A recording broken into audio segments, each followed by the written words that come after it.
Hi friends, welcome back to another episode of Generation Tech. My name is Alan. Each day my voice gets stronger and the dolphins get weaker.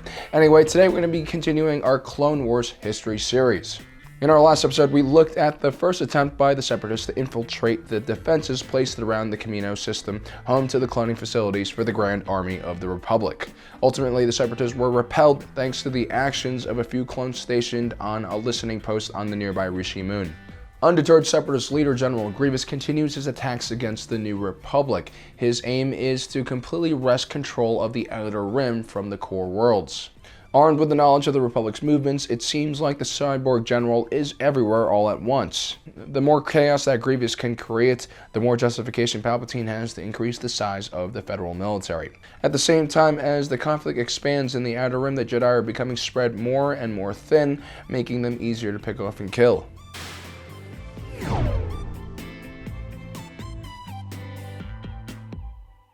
After hastily retreating from the battle that took place over Rishi's moon, General Grievous once again appears on the world of Falleen.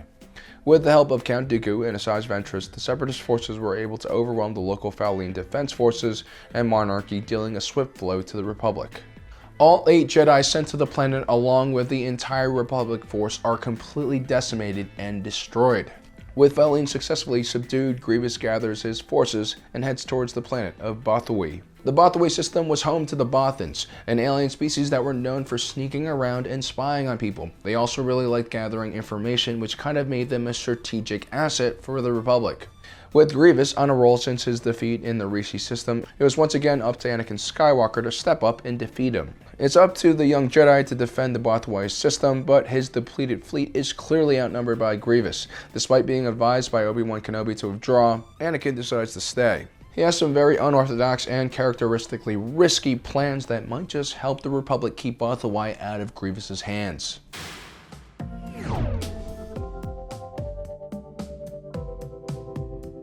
Now, what makes space battles so strategically interesting for me is the fact that they are completely three-dimensional.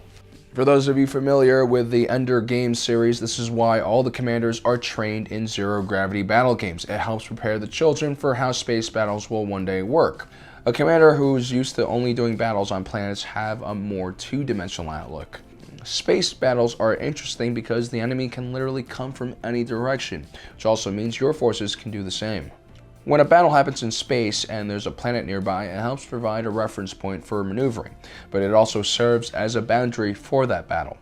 Bothawui also had another geological feature that made it unique, an asteroid belt, which served as another boundary for the battlefield. While most ships had navigational shields that could handle the odd asteroid strike, an entire asteroid belt could prove quite daunting to navigate through. Anakin had positioned his smaller fleet of Venator-class Star Destroyers in such a way that the planet and the asteroid field were protecting his flanks, limiting the approaches that the Separatists could take to reach him. General Grievous, however, understands this, of course, and decides to take a more direct approach and blast right through the asteroid field. Even with his larger numbers, he doesn't want to take any chances with Anakin. The young Jedi Knight was reckless, unpredictable, but also admittedly a terrific tactician. Grievous wasn't foolish and wouldn't make the mistake of underestimating him. Now, if you really think about it, most of the cyborg's victories so far against the Republic were thanks to information that was handed to him by Palpatine. But even with this advantage on his side, the cyborg general still hasn't been able to defeat Anakin or his pesky Padawan Ahsoka Tano. It should also be noted that the majority of Grievous's fleet was made up of the Munificent class. Although only a few hundred meters shorter than a Venator-class Star Destroyer, they were actually a lot weaker and therefore classified as a Star Frigate. The Venator-class Star Destroyer had much thicker armor, more robust shields, and a larger complement of fighters, turbo lasers, and crew. Generally speaking, a Venator-class Star Destroyer should be able to hold off 3, maybe even 4 Munificent-class Star Frigates. So actually, Anakin's fleet wasn't as outnumbered as it seemed. And at a longer range, the weaker Munificent-class Star Frigate would be vulnerable to the Venator's long-range turbo lasers. So for Grievous, taking his fleet into the asteroid belt meant that his lightly armored frigates could have more protection. All in all, it's a terrific plan. It allows Grievous to dictate the pace of the battle. Or so he thinks.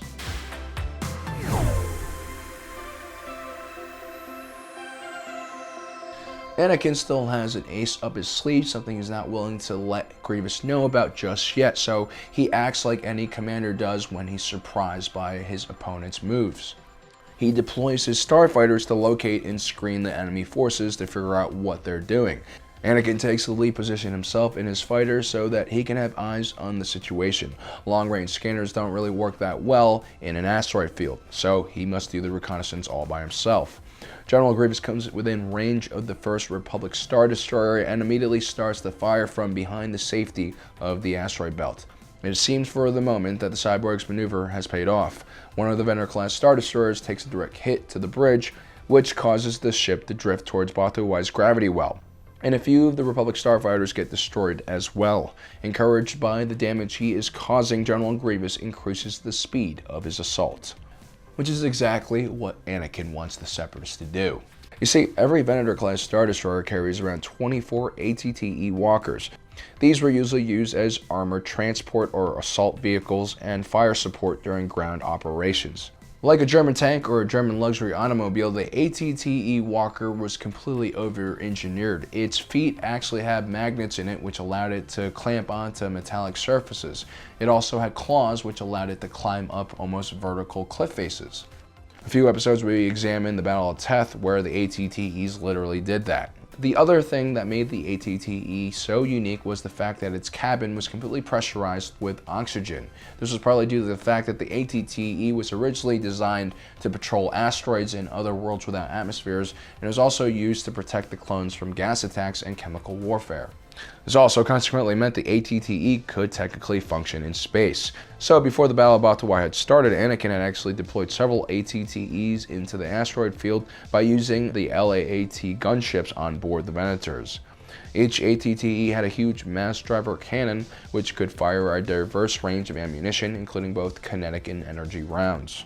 Now, a single ATTE wasn't really all that dangerous to a Separatist warship, but there were a few dozen ATTEs spread throughout all of the asteroids in the area, and they immediately all started firing on the Separatist fleet.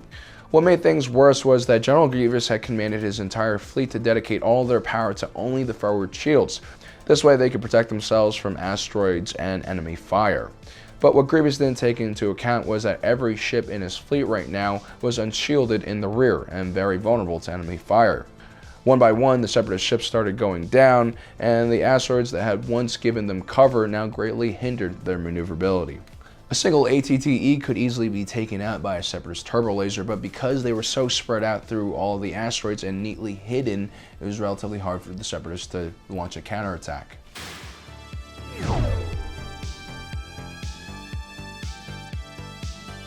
General Grievous, sensing the battle spiraling out of his control, boards his personal ship and tries to flee the battle again, which is actually probably why he's such a cunning leader. The fact that he can sense when the battle is going wrong means that he usually survives a battle, and if he can survive multiple battles, you'll eventually learn something and gain experience.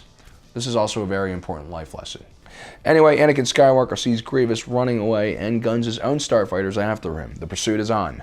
But before Anakin is able to close the distance and get a kill shot, his own starfighter is disabled. Luckily, Captain Rex manages to recover Anakin, and by the time he wakes up in the infirmary, the battle was already won. Sure, General Grievous had escaped, but most of the Separatist fleet was destroyed, and Bothawui was now safe. The only other problem was that Anakin had lost R2-D2 when his ship crashed. Once again, we see that Anakin can't seem to let go of his friends, or droids. Anakin had known R2 since his day as a slave on Tatooine, and together they had taken down the droid control ship over Naboo.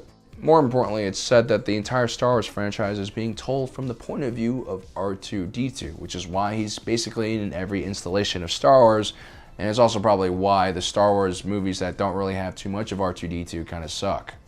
Of course, Obi-Wan Kenobi doesn't approve of Anakin's so-called attachments and reminds him that as a Jedi and also as a military leader, he must be ready to let go of things and military hardware, which is what he saw R2-D2 as. But then Anakin remembers there's a reason why R2-D2 is so awesome. His memory banks have never been erased. It's part of the reason why R2-D2 is such a special droid and so capable. He's collected many skills and talents and knowledge through many, many lifetimes. But at the same time, without a routine wipe, which most astromechs do get, R2 has a lot of information about all the Republic bases he's been to and all the Republic forces he's encountered. This makes the loss of this droid very troubling, especially if the Separatists capture him. It's a real strategic nightmare. They must find a way to get him back before it's too late. But for now, the Battle of Bothawui is a great Republic victory. It was a battle that the Republic wasn't really supposed to win, and it was only due to Anakin's out-of-the-box thinking that his small fleet was able to pull off this victory. In the end, his strategy was quite brilliant, and also pretty risky. The ATTEs were extremely vulnerable to the enemy capital ship's fire, and had the Republic fleet been destroyed, it's very likely that those tanks would have been stranded on those asteroids without any communication to the outside world. Luckily, fortune favors the bold, especially when the bold individual is Anakin. And that's where we're going to be ending off today. Don't forget to subscribe, hit that notification button so you don't miss out on the rest of this awesome series. As usual, thanks for joining us today. If you're watching this, you are Generation Tech.